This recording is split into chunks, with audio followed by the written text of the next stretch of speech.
Super singer season 10 grand finale முடிஞ்சதுல இருந்து பல சர்ச்சையான விஷயங்கள் மட்டும்தான் சமூக வலைத்தளங்கள்ல பேசப்பட்டு வந்துட்டு இருக்கு. அதுல குறிப்பா டைட்டில் வின்னரான ஜான்ஜிரம் அவர்களுக்கு உண்மையிலே நிறைய ஓட்ஸ் வந்துச்சா அப்படின்ற மாதிரி பல கேள்விகள் போயிட்டு இருக்கு. இதை தொடர்ந்து இப்போ இந்த சீசன்ல ஒன் ஆஃப் த ஃபைனலிஸ்டா வந்த ஸ்ரீநிதி அவர்கள் ஒரு சில முக்கியமான விஷயங்களை ரொம்பவே வெளிப்படையா சொல்லியிருக்காங்க.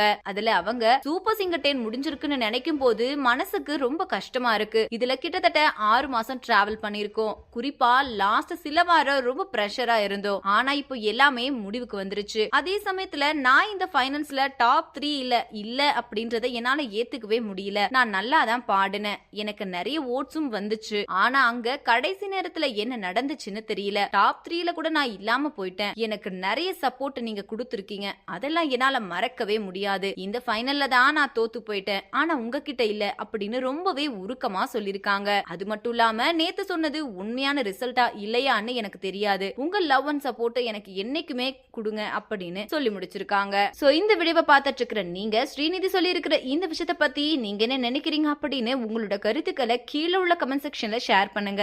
இந்த வீடியோ பிடிச்சிருந்தா லைக் பண்ணுங்க, ஷேர் பண்ணுங்க. மேலும் இது போன்ற பல செய்திகளை தெரிஞ்சுக்க நம்ம சேனலை மறக்காம சப்ஸ்கிரைப் பண்ணிக்கோங்க.